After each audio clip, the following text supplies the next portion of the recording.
pledge allegiance to the flag of the United States of America and to the republic for which it stands, one nation, under God, indivisible, with liberty and justice for all.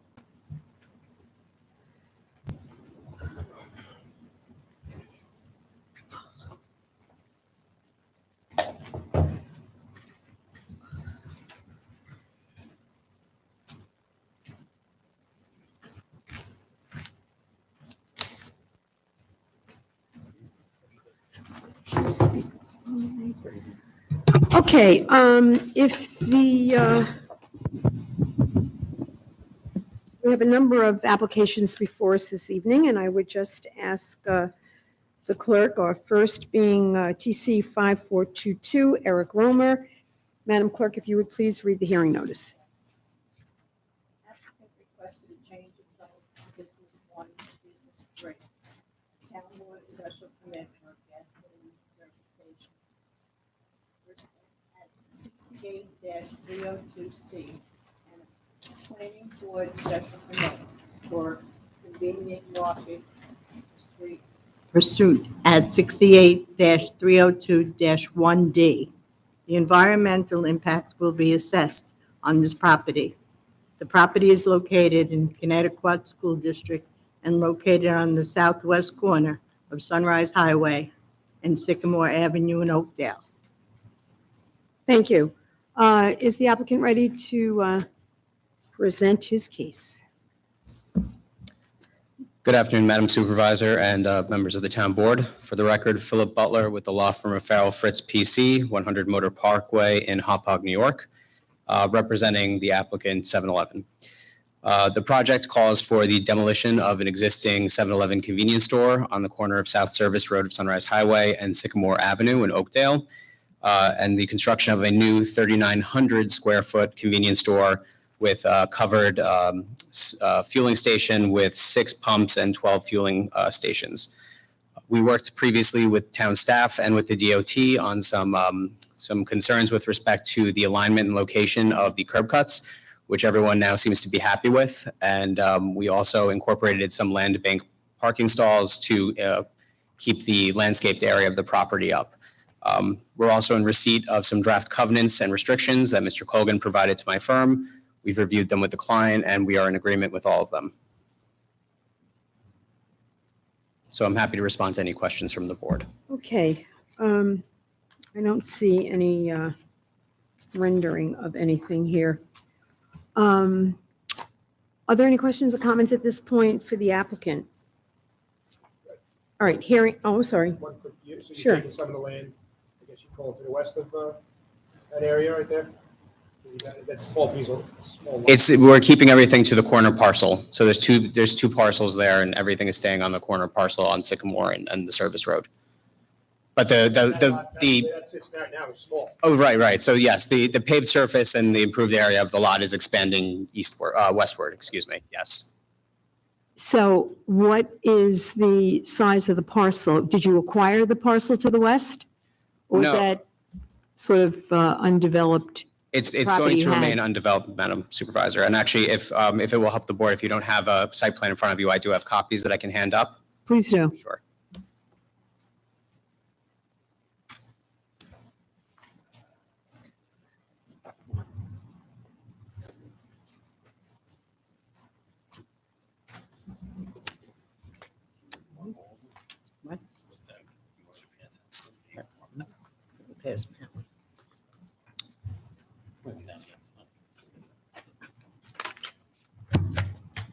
So you'll see, I'll wait a moment until everyone has a copy. Does everyone? Okay.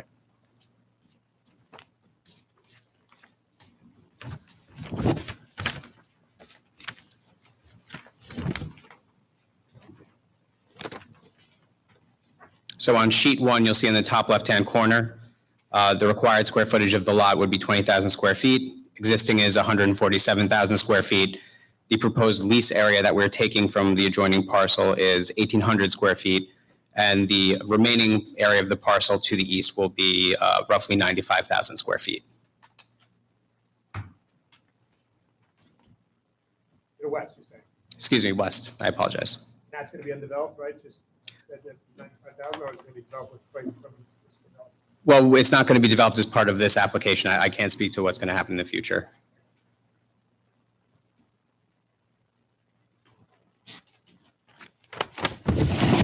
You said state DOT also, I know, I heard possibly you guys changed the, because coming off that ramp from Sunrise Highway, it's kind of brutal getting.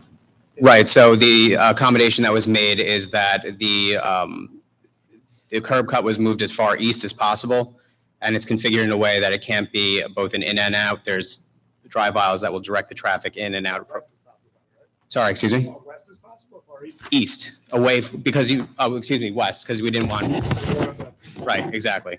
Sorry, I keep confusing my east and west. So the location of the existing building, which is being demolished, Mm-hmm.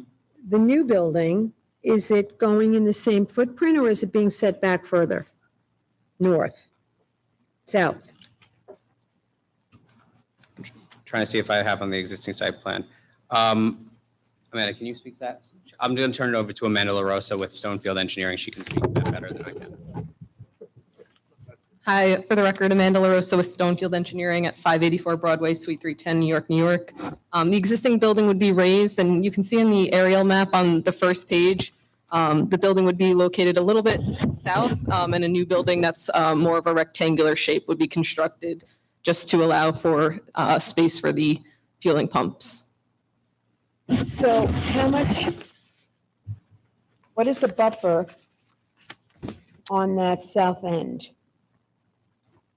So from the property line, if you see there are some small dimensions there, we're located 35 feet from the back of the property line. Yeah, I see it.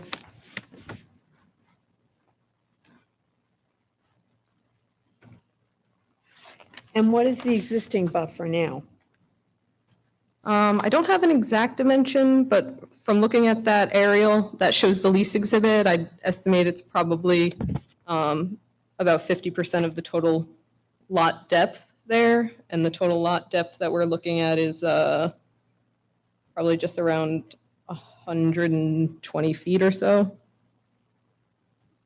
So call it about 60 feet. Just knowing May- the may I? area, you have to think it's 2 or 3 times now.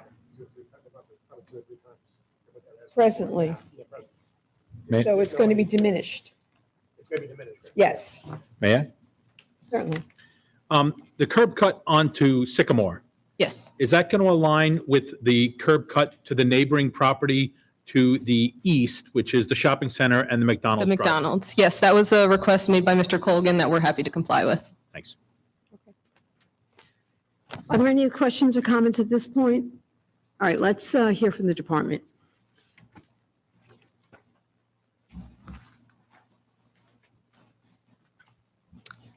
Thank you Supervisor Carpenter, members of the board. This is an opportunity to replace a convenience market that does not meet the town's minimum zoning requirements. The site would have improved access and parking if the board approves this. The traffic impacts were evaluated by New York State Department of Transportation, as well as the town's traffic consultant, and both were amenable to the proposed changes on the current site plan.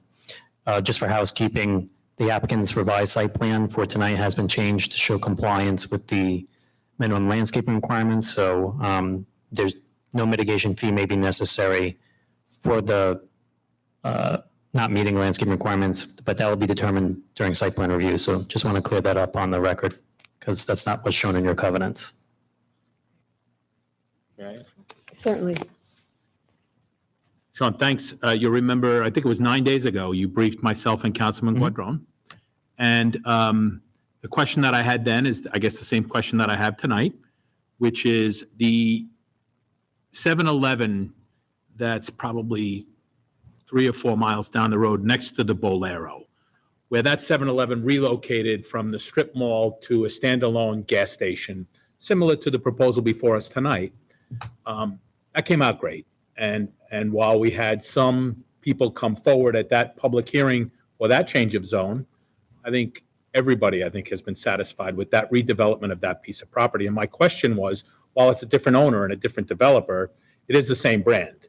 So can we expect the same aesthetics when it comes to the redevelopment of this piece of property? And you weren't able to answer that 8 days ago because we don't have any renderings or any elevations that show what the exterior is going to look like. But you represented that perhaps because it is the same corporate structure, that we could hope and expect that it would have the same aesthetics as the other property to the east that was developed into a 7-Eleven gas station. Perhaps you can answer that if the applicant has provided us with elevations or renderings, or maybe the applicant could answer that. They do. I don't know if the applicant has it, but I have it in my file if I'm going to bring it up to the board.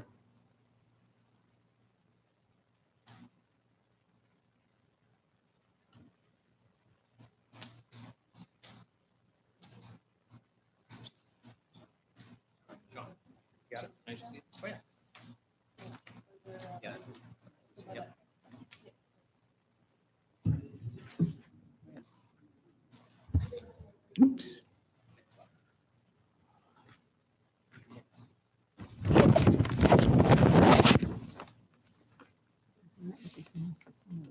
No.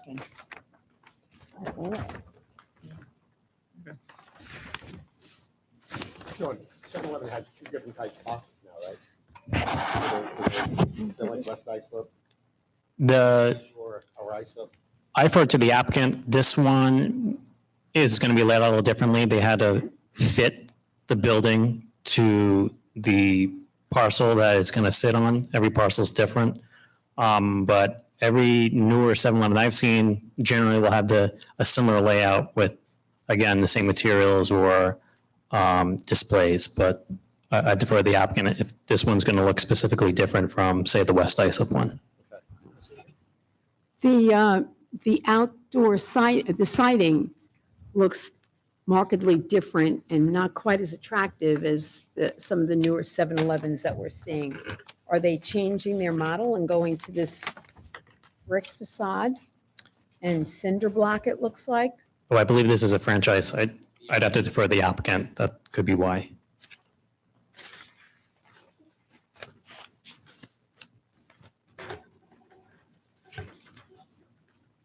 Sure. Hi. I did not work on the West Islip 7-Eleven, so I'm not actually familiar with that project. To the extent that the architectural review will be something that we have to do as part of the site plan, we're happy to take into consideration any comments from this board to the extent that you're not satisfied with the aesthetics or the signage branding. But the branding that is proposed is consistent with 7-Eleven's current model. Okay. We have someone who wants to speak on this, so why not, Sean, unless you had something else? All right, we have one speaker who signed up to speak on this hearing. Just to remind you, you have 3 minutes, but that should be sufficient. That speaker is Joan Shapiro.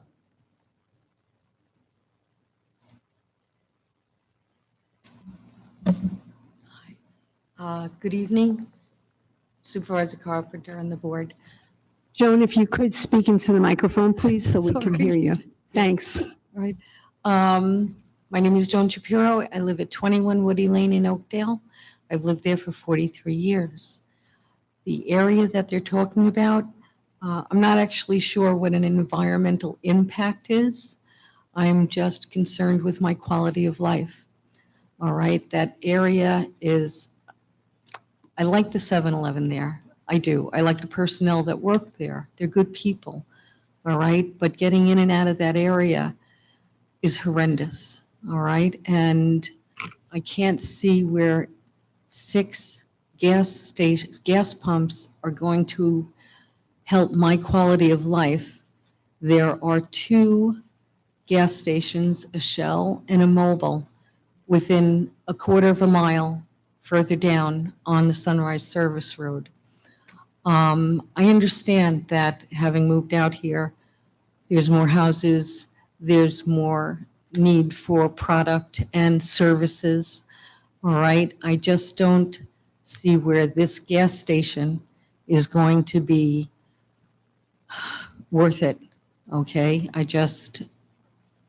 can't see, getting in and out of there now is bad, and having an exit right by where the McDonald's and the stores are. Just getting in and out of there now is horrendous. All right, I don't see how this is going to be a good impact for the neighborhood. Thank you. Thank you, Joan.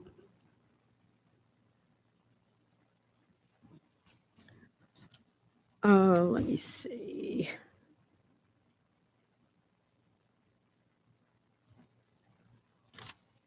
And this is another speaker on the same application, Francis Weinstein.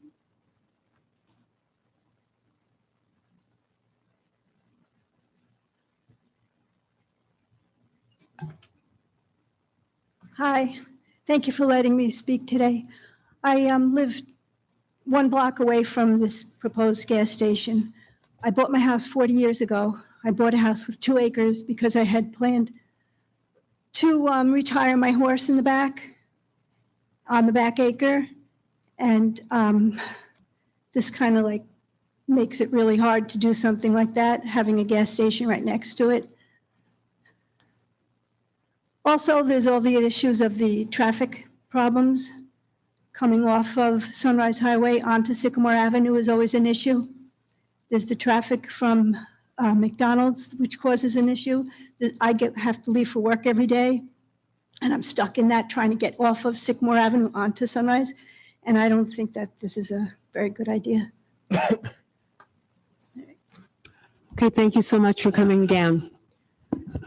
There are no other speakers, but I would like to ask the applicant to come back up. Madam Supervisor, I'm sorry, lady's saying she's Gotta fill out a card.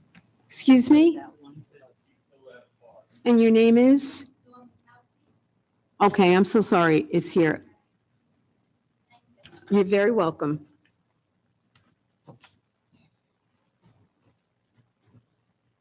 Good evening. Is there any way I could see what he showed you? Because I don't know what that is. I'm curious. Not a problem. Here. Thank you.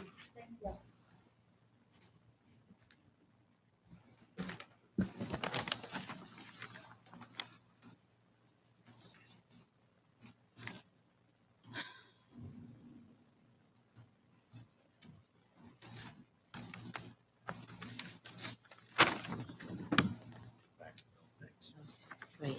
Thank you, sir. Good evening. I live 4 houses from 7-Eleven. My concern is just the gas station. We do need a new 7-Eleven because it's a mess. It's unkept for 24 years that I'm living there. And yes, I agree they need a new 7-Eleven. But to me, to move the building, to take away trees, our buffer, it's very noisy. We don't need less buffer. A few years back, they took out more trees to make Victoria Court, which is a beautiful court. Unfortunately, they line up with the woods with 7-Eleven. It has put value to our homes, Victoria Court, but this gas station here is going to be a major problem. We've had a lot of tragedy the last week and a half on Long Island. People that speed, people that are on drugs, killing people in a car, innocent people. That exit on the main Sunrise is a major, major problem. Okay, I come home from work, I can't even get over. I gotta go through Lidl or Lidl to get back to Sycamore, to my home. People don't slow up. When I leave for work in the morning, you got landscapers, you got 18-wheelers. I get it. They want coffee. We all want coffee. But I can't see to make a right-hand turn on Sunrise Highway. Okay? Quite a few times I was hit because all of a sudden they're speeding, whether they're coming from the overpass at Oakdale Bohemia Road or coming off that service road to get their coffee. All right, how many people leave a blinker on? You think, oh, this is great. I can make my right-hand turn. You can't. you got to make sure that car is stopping. Okay? They don't have enough room. I hear they're going to lease. The last meeting I went to, I thought they said they had 30,000 square feet going to 52,000 square feet. I don't know if I heard this man right, if he said 90,000 square feet now. Oh, but thank you. I appreciate you listening to me. You're very welcome. Can I hand in some pictures, if possible? Certainly. Give it to the gentleman. I have a He'll- petition from the neighbors. And here's some pictures that I didn't get to talk about, but that's okay.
It is.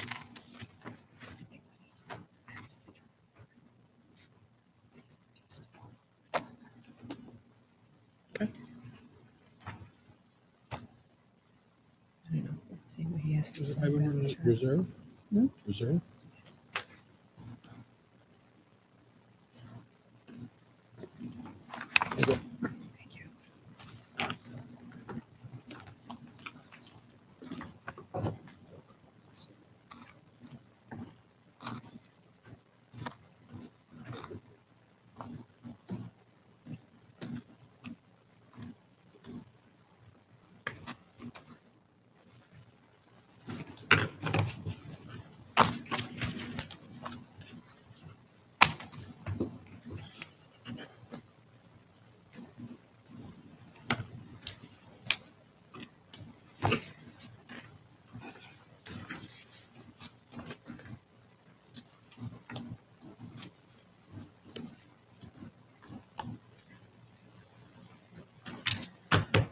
Okay, sir.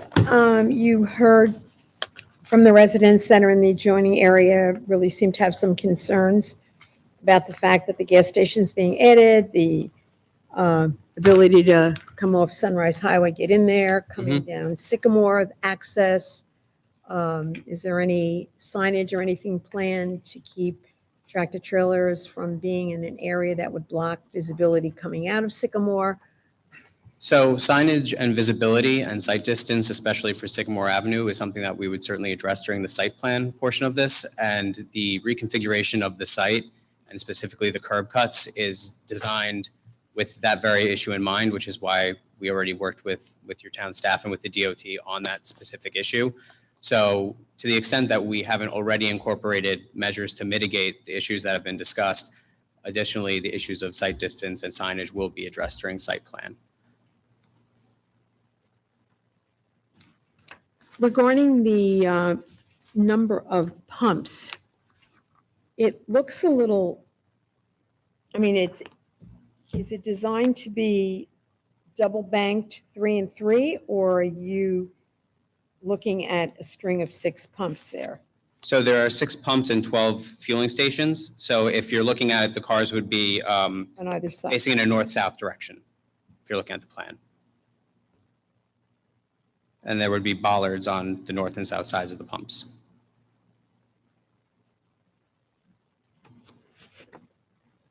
Council, I have a question. Yes. Reference, because I go by there all the time, and the resident who said there's the landscapers and 18-wheelers. 18-wheelers now are actually parking in front of Lido, too. So, I mean, it has to be addressed, that they are stopping on the service road. And now you're putting this entrance into the gas station further west. That's where they stop. Well, I imagine if there's a driveway there, they're not going to be stopping there anymore. But to the extent that, We'll go back one more yeah, to the extent block vision. to the extent that we can address that as part of our application, we will.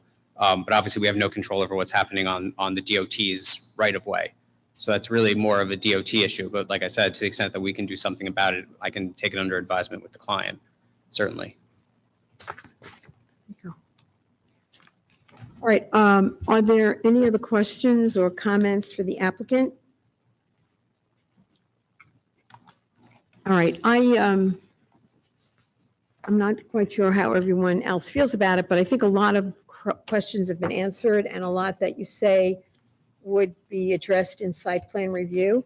But I think the level of concern that was expressed, the fact that the buffer was so greatly diminished from what is existing there now, would warrant that we recess this and give you some time to work with the department and show us some changes that you might be able to make, tweak to the design so that we would feel a little bit more comfortable. Because I'm sure that the people that live in that neighborhood like the idea that the 7-Eleven is there. I'm sure it's very convenient to be able to run in and just get, milk and coffee or whatever. But we certainly don't want to create a situation, make a nicer 7-Eleven and really negatively impacting their quality of life. So I would like to, and I know Councilman O'Connor, this is your district, It is. if you would support that idea of maybe making a motion to recess. Yeah, what I would do is I would make a motion to close the public hearing. We thank the members of the community who came out tonight and let their voices be heard. I'd make a motion to close the public hearing and adjourn any further decision on this matter to the future to allow the applicant and the planning board to work together, planning department, I should say, the applicant and the planning department to work together to address some of the concerns of the community. So my motion is to close the public hearing and adjourn this for a decision. I'll second that motion. All those in favor?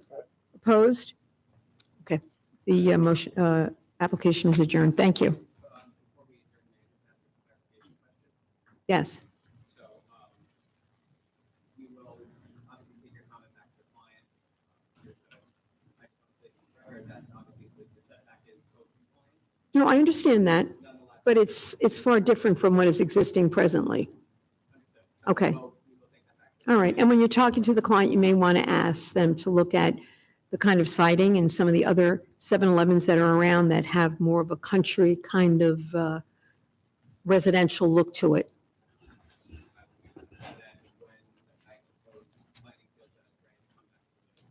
Mhm. Yep. Very good, thank you. All right, Madam Clerk, if you would please read the, TC number 5423, Expressway 55, Car Wash, on the Perito. Applicant requests a modification of an restriction associated with TC number 3892 in order to permit more than one curb cut onto Motor Parkway. The environmental impact will be assessed on this property. This property is located in Brentwood School District and located on the west side of Motor Parkway, approximately 154 feet south of Long Island Expressway, South Service Road, Brentwood, 800 Motor Parkway. Yes, good evening, Madam Supervisor, members of the board, for the applicant, Steve Bertolino, 130 West Main Street, East New York. So this parcel and site plan, we're not really changing anything as it's currently existed since the early 90s. 800 Motor Parkway, the car wash has been there since about 91, 92. The site plan was approved in 1991 with only one curb cut. Somewhere along the construction, in the next year or two curb cuts were installed. They did have county approval. I do not know why they did not get county approval, but for some reason it never happened. The applicant believed it was an oversight. In 1995, the county closed out the road bond for Motor Parkway curb cuts, and the car wash has been operating in its current condition since 92, 93. Since that time, there's been no violations, there's been no community complaints, we have no known incidents, any accidents, or any other thing that the board might feel to be pertinent to this. It is in a B3 district, which is the permitted use in the district. There'll be no structural changes, there'll be no exterior changes to the building. The only thing that we're really changing was some striping. And working with the planning department, was trying to reconfigure the site as it exists and as it is improved, so that we have better flow of the cars coming in and out. And like I said, there have been no complaints. It's really just trying to be in compliance with what the planning board, the planning department feels would be a better look. And that also includes some of the landscaping. So we've been working with Sean Colvin in the planning department to have an enhanced landscape design. I think we're almost done with that. I think there was some final tweaks that we just made in the last couple of days. In April of 2022, Suffolk County issued a letter saying that they will not be requiring the applicant or the owner to make any additional site improvements to the site. So again, we're not looking to change anything as it exists, other than the filed covenants that were issued back in '91, which restricted the site use to only having one curb cut. We would be modifying those covenants to include the two curb cuts that have existed now for 30 years. And in doing so, if the board so is granted, working with the planning board approval and then through the planning department, we will have some increased landscaping on that site. And I believe we'll be paying a modest mitigation fee for the landscaping that should have been there over the last 30 years and apparently has not. If the board has any questions, kind of thought this was a cut and dry application, but there's nothing changing other than the second curb cut, which is in the Are there any questions or comments for the applicant at this time? Okay, we'll hear from the department. You can take a seat. Thank you.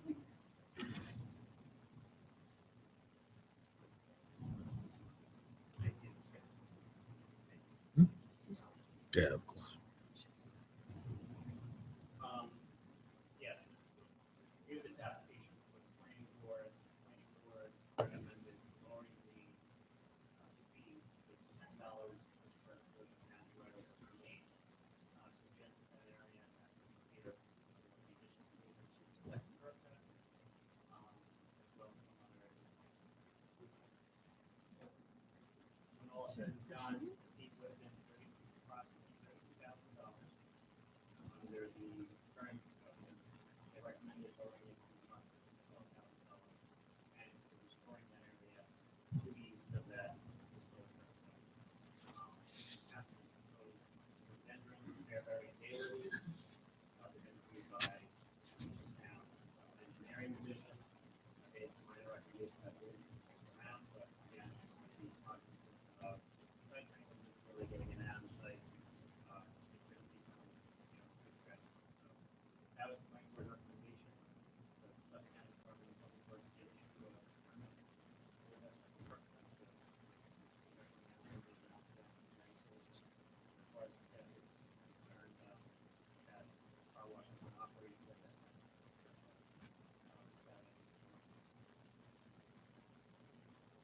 Okay, thank you. We have no speakers who have signed up on this. I guess I would ask council, it seems a little unusual for the planning board to be recommending a reduction in fee. Does this set a precedent?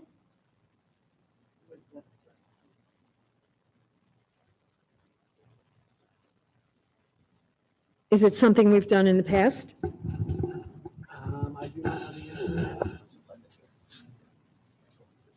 I'm sorry. So not for 12 years. Yeah, So- right, and I've been here 8. I've never seen that happen. I didn't know we were open to haggling. I'm looking at, if I may, looking at covenants and restrictions that accompany this application. The date on May 24th, 2023, specifically item 11 and 11B speaks to the mitigation fee, which would be, I guess, the codified mitigation fee of $32,570. And then the planning board reduced that to $12,260. So would that covenant need to be changed to reflect the new number? Mr. O'Connor, is that a question for me or for Mr. Barberino? Yeah, yeah, So, yeah, Sure. I just want to point out to the supervisor and the board that the question this issue, we didn't haggle. I think what the issue was is that the planning department initially said we're gonna have this mitigation fee based upon this entire area. And the applicant reached back out to me and said, I don't know that that's entirely fair because the entire area technically was not unlandscaped, for lack of a better term. There was landscaping in there. However, the issue had been whether or not it was to remain natural. My understanding is that when the car wash was built, the office building that is behind it to the west, or the southwest, was all wooded, overgrown. There was a lot of debris from what I was told in there. And in fact, ISA Kick actually sent us a letter in '93 thanking the owner at that time, the current owner, for the wonderful improvement in keeping it clean. So I think when the office That's 30 building years was ago. built, that wooded area that was quote natural no longer existed. And the occurrence over the time was that the parcel, the subject parcel, was definitely landscaped. It wasn't like it was paved over. So my request to Sean Colvin in the planning department was that, look, we understand that a certain square footage had been paved over and had not been landscaped. But for the last 30 years, we were landscaped, but we weren't quote natural. And the prior covenants had said this area is to remain natural, which really didn't make sense once the office building behind it was no longer a natural area. So that was, quote, the negotiation, not necessarily a haggling. And as far as the precedent, that's up to the town attorney's office. But my feeling was, all we did was say, look, only this little portion that was paved over, that's what should be assessed on the mitigation fee, not the entire area, which was indeed landscape.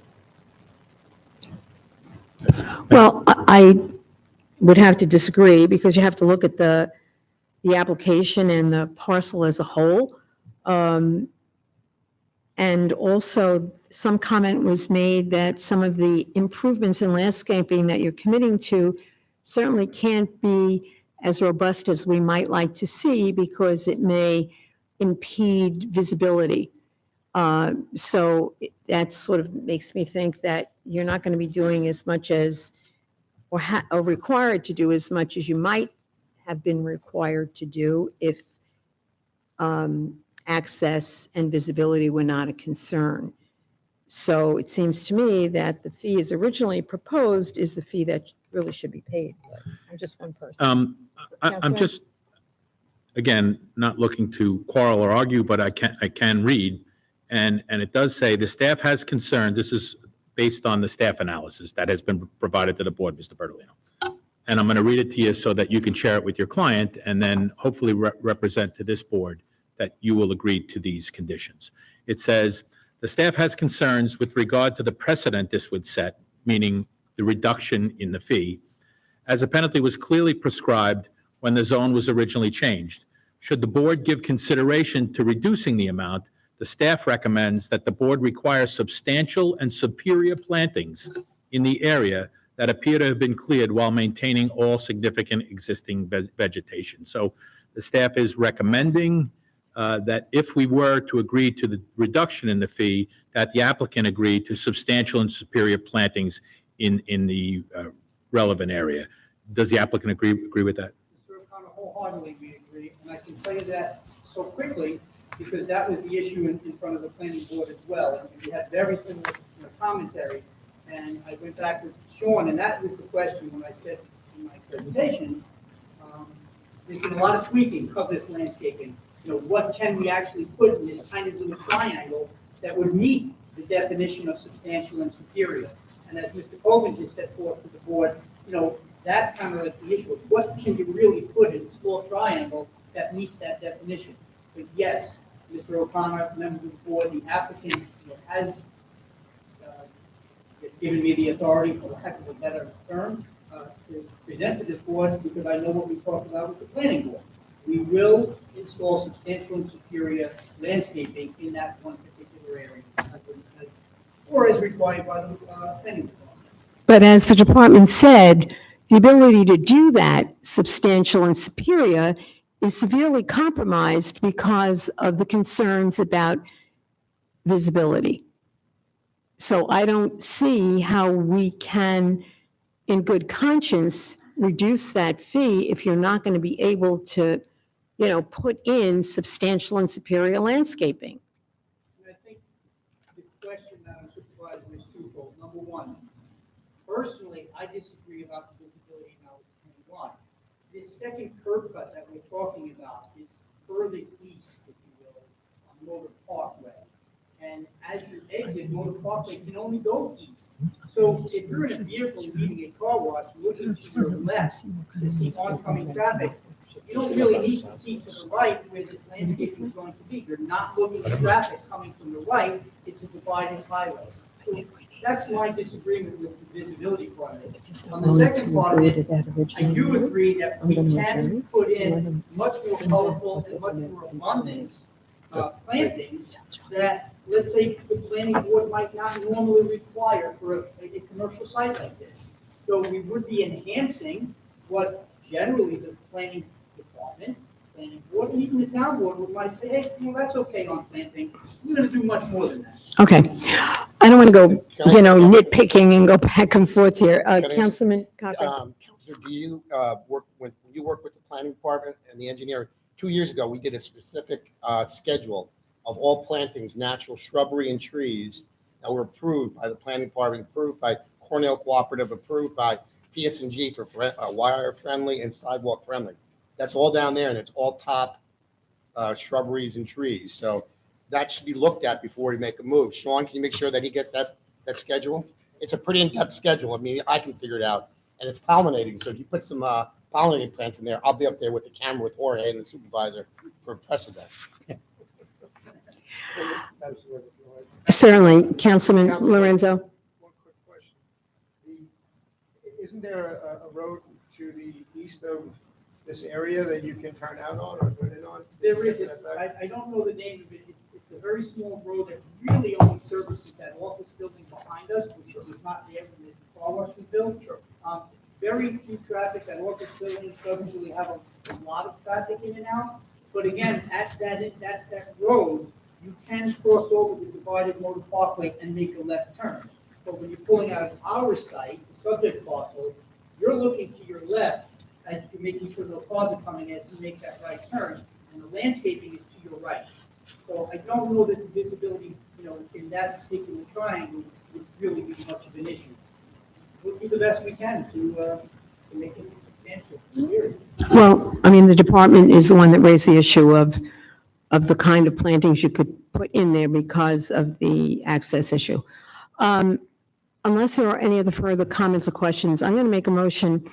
If it's expected that the fee be reduced, unless you're willing to keep the fee what it is, I'm going to make a motion to adjourn so that we can see exactly what kind of investment in landscaping and plans are.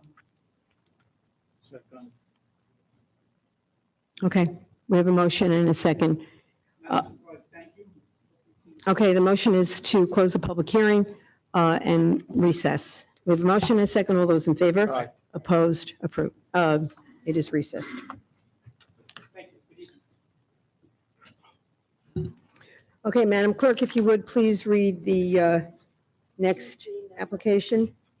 24, the One River Realty Company. Applicants request to change of zone from Business 1 District and Business 2 District to Business District, and modification of deed covenants and restrictions according to DC number 4241 in order to construct a mixed-use building with 5 apartments. The environmental impact will be assessed on this property. The property is located in Islip School District and located on southwest corner of Montauk Highway and Marvin Lane in Islip. You may begin. Good evening, Madam Supervisor. Doesn't sound like it is. Good evening, Madam Supervisor, members of the board. Raymond Justo, I'm here on behalf of the applicant. Presently existing on the site is a 10,000 square foot building, the first floor of 5,000 square feet. It's a laundromat, and the upstairs floor of another 5,000 square feet is currently undeveloped and vacant, unoccupied. This is an application to allow our client to construct 5 one-bedroom apartments on 800 square foot, approximately 800 square foot each. The planning board has previously approved this application with covenants. All those covenants have been approved upon by our client, signed and sent back to the planning board. So I'm not sure if you're aware, but prior to my client building the laundromat, this property was a blighted site. I have photos, they are part of the record of the planning board. If you haven't, I'll show you. I think we remember. Pass it every day. Okay, yes, that blue building. Yep. And I saw. So, our client was approved in 2017 by the planning board. The original application was for not just the laundromat, but with 2 levels of apartments above it. Eventually, I didn't handle that, eventually it was determined by our client to withdraw the application for the apartments and stick, strictly to the laundromat. I can point out my client, this is a family-owned business, it's my client and his 2 daughters that own this property. They have gone through this process for many, many years now. They have put over $5 million of their own money and savings into this project. They have everything invested in this, very, very important to them. When they did get their approval for the laundromat, we believe they created a first-class facility. It's all the landscaping, the planting, drainage, everything that they were required to do. The property is kept in immaculate condition, and the client has had no complaints from any of the neighbors with regard to any problems with parking, traffic, etc. The problem is, right now, my client took get some return on his investment for 6 years, I believe. Going on 6 years now, and we have a 10,000 square foot building with only 5,000 square feet. So we went back to the planning board, planning department. We dropped the whole concept in 2 floors, decided just to go with one floor, which is existing. You can't really put offices there that require too much parking. And we think the highest and best use is 5 small one-bedroom apartments. We think it's going to be the most benign use of the least impact on traffic and the best for any parking concerns. We did previously submit to the planning board a traffic study. I don't know if you have it, I can pass it around, but basically, this was done in 2017 when it was anticipated there would be 10 apartments. Now we only have 5 apartments. But even with that study, it shows that the impact on traffic will be low. That we have access from the side street, not on highway, so that impacts traffic even less. It also states that the parking demands of the laundromat versus apartments are completely opposite, and they would not interfere with each other. Finally, it includes the weekday parking requirements. Again, it's for 10 apartments, not 5. So it would be 25, we have 36. And weekend would be 26, we have 36. And again, it's for 10 apartments. So we believe this is the highest and best use of the property. It will wait for our client to get some return on the investment, paying taxes on a 10,000 square foot building. You can only use 5,000 square feet of it. And we think the application is the town's one. With all due respect, when you say that, they're 10,000 square feet, but they can only use 5, they chose to build out 10,000 square feet. I mean, that wasn't our choice. And you said that it was anticipated that there were going to be 10 apartments, but now there are only going to be 5. Do they have approvals to have 10 apartments? So the original application to the planning department was for 10 apartments. And, Build an extra story. right. And was that approved? No, that was not. Okay. As a matter of fact, the application, it was not denied. They withdrew that portion of the application just to concentrate on the laundromat. only come back at a later time and try to get your Okay. approvals for the apartment. Well, I'm certain that in their decision to withdraw it, I can't say certain, but I'm guessing that it was because it was anticipated they would never get approval for 10 apartments. And to say, you know, it was anticipated to be 10 and now it's only going to be 5, so we should like go ahead and approve it. You could say they anticipated to have 25 and now they're only asking for 5. I mean, that's kind of, doesn't, I say no, what I'm saying is, it was always a 10,000 square foot building, we can't use the top floor. That's all. okay, but you can't use it because you didn't build it out. You built a 10,000 square foot building. My client did build it, my client personally. Okay, okay. Couple of questions? No, I have just one more question. What are the hours of the laundromat? Right now, it's 24/7, it's industry standard for a laundromat of that size to be open 24/7. As a matter of fact, there's one on Carlton Avenue and Montauk Highway, which is a laundromat with apartments above it. It's open 24/7. There's laundromats along Union, all open 24/7. It's the competitive disadvantage for a client not to be open. And as a matter of fact, right now, he's only open 24 hours on Fridays, Saturdays, I think Thursdays, Fridays, and Saturdays. As the report indicates, traffic is very low at that time. And it's important to have 24-hour access. Well, I know that from reports we've had at other locations that had 24-hour laundromats, that during the hours of, say, 3 to 5 in the morning, they can be very problematic with issues. And I'm not going to go into detail, but in conversations with the police department, you know, it would be their preference that there not be 24-hour laundromats because it's really very difficult to keep everyone in the community safe when you have operations like that. I would be concerned with apartments above when there's a Yeah. 24/7 operation. That was Councilman. going to be my question as well. It's a mixed-use project now in that you're going to have apartments and residential right above a 24/7 operation. So what steps is the applicant willing to take with respect to the marketing of the 5 apartments to ensure that people aren't coming back to this town board in the form of yeah. constituent services complaining about a 24/7 operation right beneath them? Now, I know you can say as the applicant, well, they understood that when they rented or leased the apartment, they leased it with open eyes, but is there some sort of marketing strategy that the applicant plans to use with the potential tenants in the 5 apartments to educate them and make them aware of the fact that they are agreeing to lease an apartment immediately above a 24/7 laundromat operation? I'm not aware of any particular plan, but we're certainly willing to accept any suggestions that the board may have in the planning department and implement those. We would have no problem. Then the other question I had, it was referenced earlier, we go by this property every day, and I think many of us do.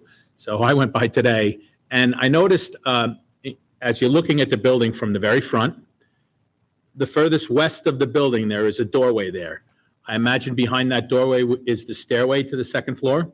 Correct. And above that doorway, right now, the sign reads offices. I guess it was intended that those would be offices at some point, because it clearly says above the doorway, offices currently. Yeah, I believe that was part of the original idea with the original application, which Ken was involved with, that was withdrawn. Okay, thanks. So would that be the only access that the tenants would have to the apartments? The back entrance as well, kind of an emergency type of entrance and exit. Metal steps will lead down. I have another question. I understand that there was an issue with the signage, and the owner was told to remove it, and it's still there. Yeah, he's taking steps. I said to Sean earlier today, the proposal and the signs will be out. He's told to make a representation to the board. 4 signs are in question. If he condition any approval on that? I'm a little bit apprehensive about it because I was told that he was informed a month ago that the signs needed to be removed, and now we're going to hear that they're going to be done Saturday. What happened? I was told by him that they did go to remove the sign. It became a bigger job than they expected. They have to get a cherry picker in there. They have to do certain things. It's a much bigger job than we thought. It's supposed to be $3,000 to remove these 4 signs. That were put up illegally. However you want to categorize it, but I don't believe it. Just one comment, Madam. Certainly. Councilman? You know, getting back to the fact of the residential apartments above the laundry, 24/7 laundromat, as Councilman O'Connor stated, there, people who may rent those apartments are not renting them blinded, right? They see the 24-hour laundromat, and the owner's rent, I'm assuming, would be different than of an apartment that's not above a laundromat. So in my opinion, if you're choosing to live above a laundromat, 24/7 laundromat, that's the choice that you're making and the rent that you're paying to live above that. That's just my comment on it. So it's nothing that's, blinded. No one's trying to pull wool over their eyes and go on. That's just my thought. Okay, I'd like to hear from the department. Thank you. Unless someone else has a question for the applicant while he's up here? Okay, thank you.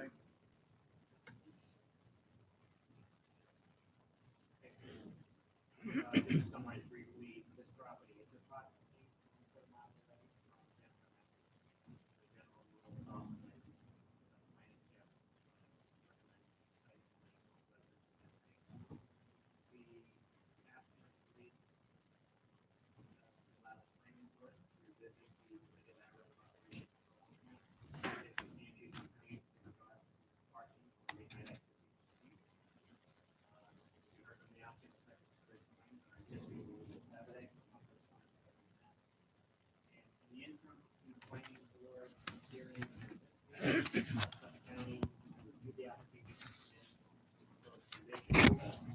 They offered comments on reducing the number of parking stalls on the site. Staff estimates that the applicant could land bank approximately 4 stalls if the board wanted to follow through on those comments. But again, those aren't conditions of the county nor the planning board. So that summarizes the department's review of the application. Any questions for the department? Sean, does this property on the south side face at waterfront? Yes, it does. They store, they rent boat slips there? My understanding, they might be interested in having them for tenants who might live there, but I do not know if they rent them or try. Pick up more parking, if you know what I mean. Excuse me. One of the covenants that we agreed to was that it would only be given to tenants. Only tenants who've signed at least 1-year leases can rent a dock space. So Right now, the president, there's no renting going on. excuse me? Boat stored on that dock. No, not right now. Can you explain the recommendation for land banking of some parking spots? What does that accomplish at the end of the day? So the county has an initiative to basically encourage people to walk, use mass transit, share cars, also reduce asphalt for a number of environmental benefits. In this case, site plan's already been approved, so those asphalt is already down the parking lot. This isn't an area that enjoys good proximity to well-placed mass transit. So in my opinion, it's not realistic that people are gonna forego their cars and live above the laundromat. And people who use the laundromat, goes without saying that they're gonna need a car to bring their clothing with them. They're not gonna take it on the train, walk 1.5 miles and walk back. So again, based on our estimates, they don't need all the parking spots that they've physically installed. It could be an environmental benefit and an aesthetic benefit to remove some of them and put in some plantings or anything else the board might see fit to otherwise beautify the area. And when it's land banked, it's not forever. It means that it could be installed in the future should some unforeseen circumstance come where those parking stalls are needed in the future. I had just had one question, Sean. You represented that the applicant had agreed that should the planning department find significant complaints with this mixed-use proposal with residential immediately above a 24/7 laundromat operation, that the planning department may go back and Board. planning board or planning department? Planning board. And is that I'm just looking for it in the CNRs. Is that CNR number 6, property maintenance, where it says planning board will notify the property owner within 30 days, certified mail notice identifying the problems and request rectification. Property owner agrees to rectify any problems to the planning. I'm curious to know where that is in the covenant. It's in two parts. So in covenant number 5, which addresses loitering, and that's a standard form covenant for just about every single application the planning department presents to the board. You'll see in there, if there are substantiated complaints and security measures fail to address those complaints, the planning board could impose additional conditions, including limiting the hours of operation. That would also potentially occur, although it's not anticipated, under covenant number 12 with the parking. If there's parking complaints, because again, laundry can often be done on nighttime when the tenants will be home, as well on weekends when, again, the tenants are expected to be home. So those aren't exactly complementary parking periods per se. Whereas, like, for instance, if there's an office on the bottom, you'd expect the office to close when the residential apartments would be occupied. So that's just there as a precaution. I don't anticipate that that would ever be necessary to happen. I think it'd be much more likely you'd be concerned about loitering at late night. But again, that is a form covenant that is typically imposed by this board, and the planning department would support leaving in there in the event that a problem does occur on site. The loitering, certainly with the 24/7, which seems to be the problem in some of the other laundromats, really could be problematic, especially when you have people living up there. The fact that the applicant was willing to address the possibility of curtailing the hours, even though his representative was making the case for why that wouldn't be desirable, I certainly would feel a lot better if they would consider closing, It would probably certainly mitigate that concern to a large extent. Are there any other questions or comments? Councilman Cochran? I'm good. Okay. So based on, certainly, And I'm glad that you brought up about the covenant, because we did acknowledge that if this becomes a problem in the town, feels it's a problem, you can police us. And we're happy to come back and discuss changing hours, we would put in security and other measures to alleviate that. So until we kind of had a fail safe already in here, then we agreed to. So I just wanted to thank you for pointing that out. yeah, no, and I do understand that. However, that process could take months. By the time, a number of complaints start coming in, and they're going to come in to the council person or the supervisor's office, and then it has to be translated to the planning board that meets monthly and advertises a meeting, et cetera. So it could be months before it could be addressed. Perhaps if we reserve this at this point, close the public hearing and reserve this, we could look at perhaps adjusting the hours a little bit right now and avoid any problems in the future. Certainly. I know this is kind of direct, but does your client are they willing to adjust the hours? You see where the board's kind of going here right now. Are they willing to put some adjustment on the hours, being that there's going to be residences up top, or no? Is that completely out of your? I'm not saying it's an absolute no. I would have to speak. I mean, Okay. he actually is on a long-planned family vacation, which is here tonight. But I know that he did make an impression. He spoke very, I think,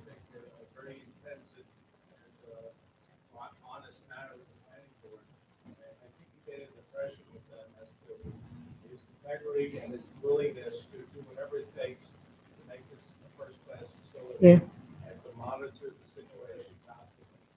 This is his family, so he's very invested in this. One more quick Sounds question, like- if you don't mind, Madam Supervisor.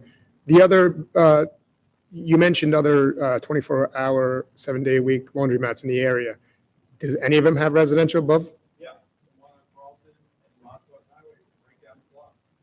There's residential above. How much residential do you know about? I'm not positive. The laundromat with a parking lot. And I do believe that is in the DRI zone, and that was one of the applications that was going to be changed. And there is another 24/7 on Suffolk Avenue in CI that is the subject of an awful lot of problems that the police have to report to all the time. Yeah. I mean, this was something that was submitted years ago and doesn't make it right, you know, so we're trying to kind of change some of that.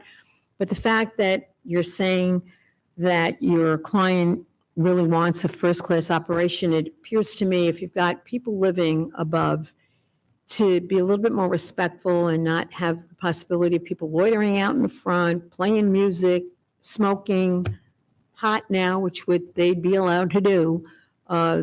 You'd just be avoiding a lot of complaints if he's willing to do that. So I think if we close the hearing, recess this, and hopefully come back next month, and we can then move forward. Thank you. Make second that motion. Motion and a second to close the public hearing and recess. All those in favor? Aye. Opposed? Approved. Thank you so much. Okay, Madam Clerk, if you would please read the final hearing notice. TC number 5425, Islip Yards LLC. Applicant requests the modification of covenants and restrictions associated with TC number 5173 in order to reduce the required buffer from 90 feet to 83 feet, allowing outdoor storage 83 feet from the western property line instead of 90, and removal of requirement for a chain link fence along the eastern edge of the required buffer.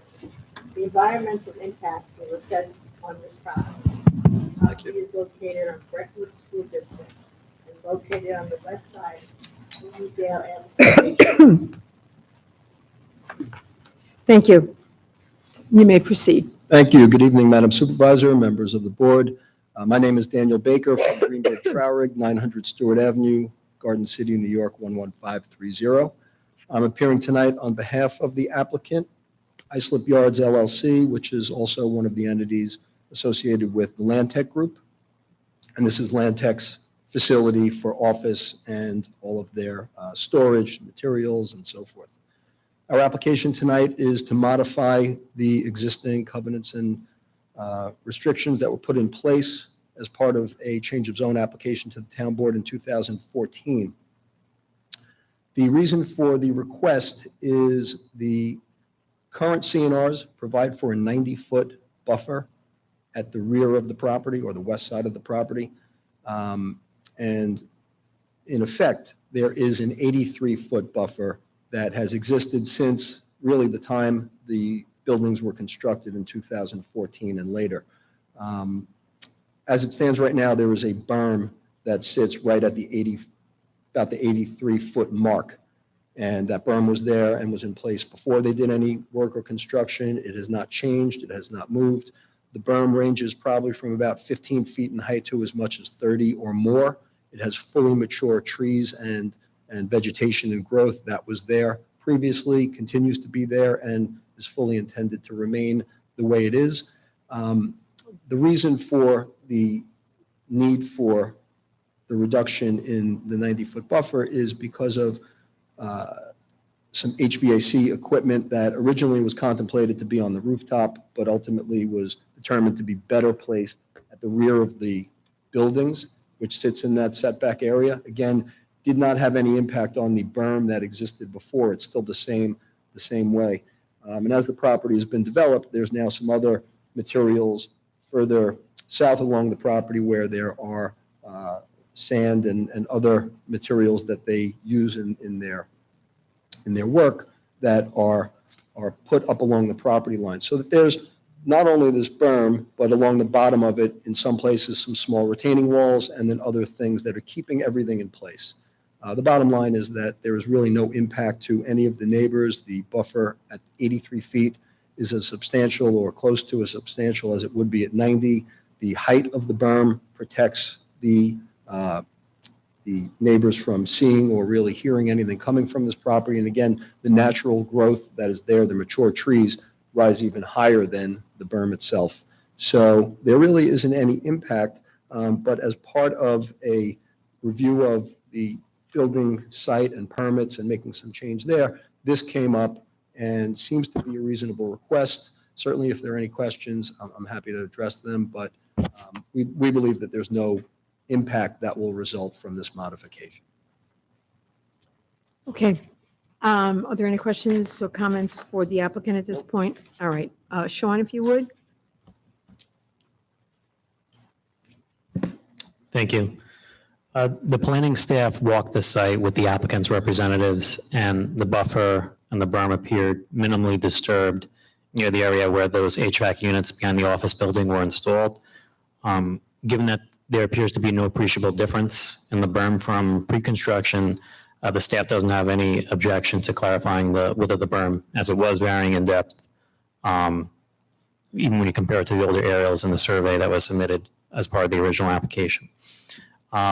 With regards to the chain link fence that was required along the eastern side of the buffer, it should be noted that there are outdoor storage enclosures, and those serve to protect the berm. There's sturdy like concrete enclosures. And so the staff believes that the chain link fence is really only needed in the areas where there are no existing buildings or concrete enclosures. So it's not really necessary if there's already an impediment to the buffer. The chain link fence was determined that would help protect the berm. I think the protection's already in place by virtue of how the site was developed. So we'll spot plant a chain link fence where the town engineer feels it's necessary. Are there any questions for the department? Okay, we do have someone who has signed up to speak on this application, Jessica Sanchez.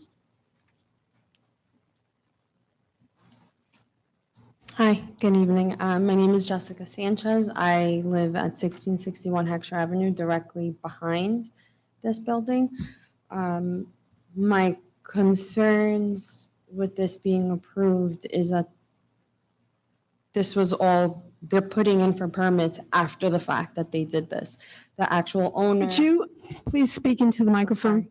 The owner of this building actually came to my home right the peak height of COVID during quarantine and offered me money to buy 10,000 square feet, I think it was, I can't really remember, of my property so that he wouldn't have to go through this.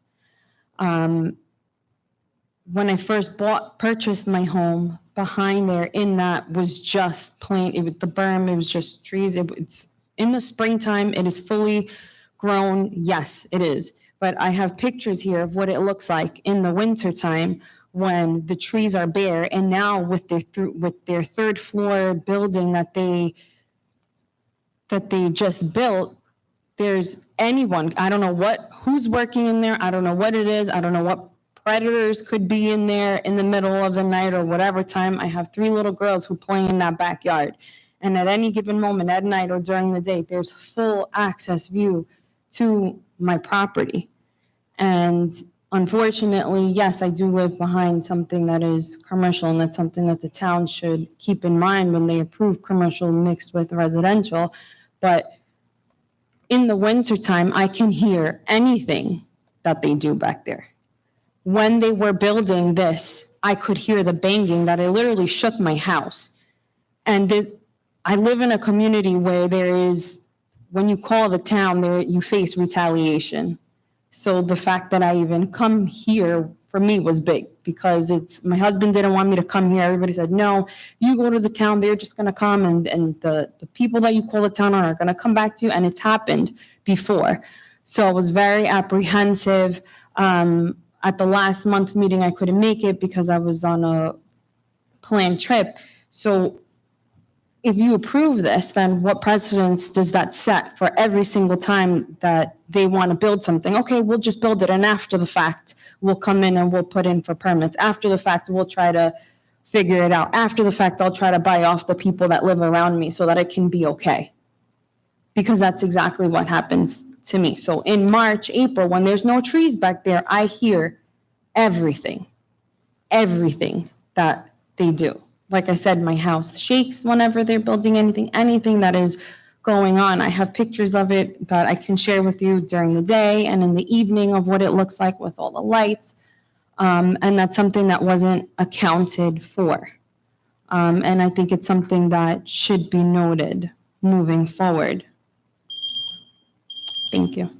Okay, do you have those photos? If you could.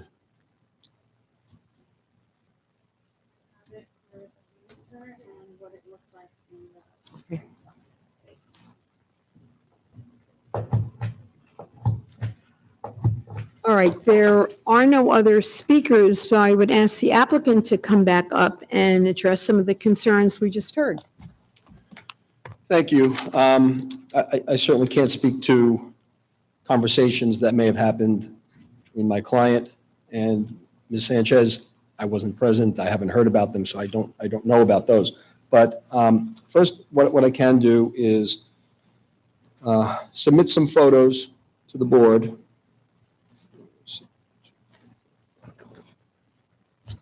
Should be enough.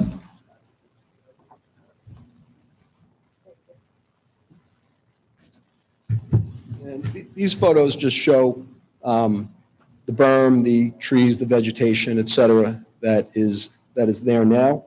Again, just to focus on what the application is tonight, which is a softening of the distance for the buffer from 90 feet to the 83. The change is not going to have any impact on what is existing there right now. Again, the only need or reason for this is because the HVAC equipment and some of the storage modules go back to the edge of the berm. The buildings all are within the existing 90-foot or outside the existing 90-foot buffer. So it's really just about the HVAC equipment for the most part. And I would submit that it's better where that is. If it were not there, the equipment would have been up on the roof. Might have been easier to see from the neighbor's perspective to the west, and certainly might have made more noise being up that high and being able to filter over much easier than being down low. So, I think it's our position that this is something that happened. And in addition to the HVAC equipment, there is also a PSEG transformer that's there. And that was dictated or determined by PSEG to go there in conjunction, I believe, with the fire marshal. So the fact that it is there and it's been there for all these years since 2014, I think shows that it's not going to have any impact or any difference. The result would have to be to relocate all of the equipment that's in that 7-foot area. And quite honestly, could make for more noise and visual, observation from neighbors if it's up on the roof. Are you finished? I am, yes. Okay. Any questions or comments for him while he's up here? All right, Sean, could you come back up, please?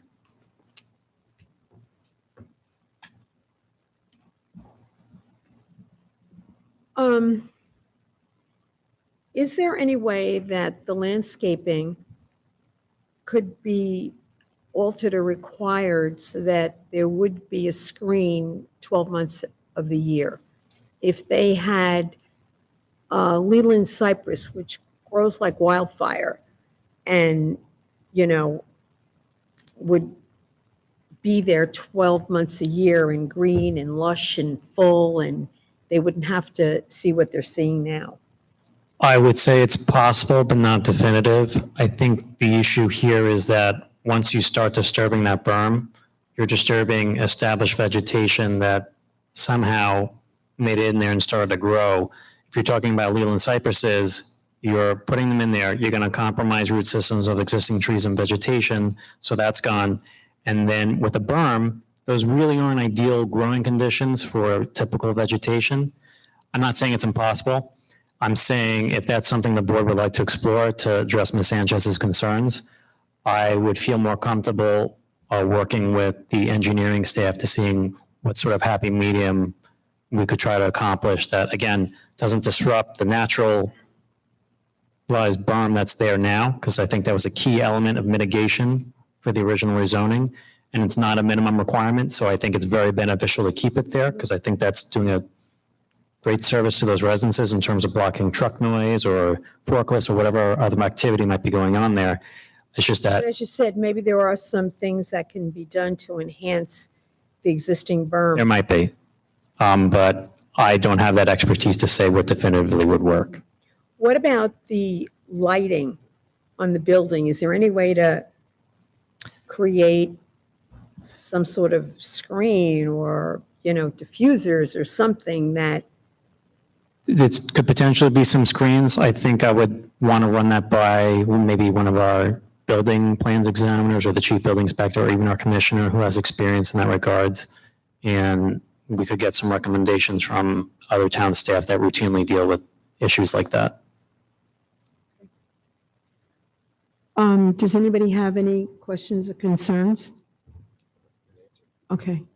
Normally I would, like to move to approve this, but again, I would feel better if, based on the concerns articulated this evening, that we close the public hearing and recess this so that we give the department an opportunity to look at the site with engineering, with site plan reviewers to see what can be done to help mitigate some of the issues that the neighbors have to deal with now since this has been constructed. So I'll make that motion. Do I have a second? Second. We have a motion and a second. All those in favor? Opposed? It is recessed. Thank you. I do believe that is all the business to come before us this evening. I'll entertain a motion to adjourn. Make a motion to adjourn. Thank you. A motion by Councilman Cochran, second by Councilman Quadrone. All in favor? Opposed? We stand adjourned. Thank you very much.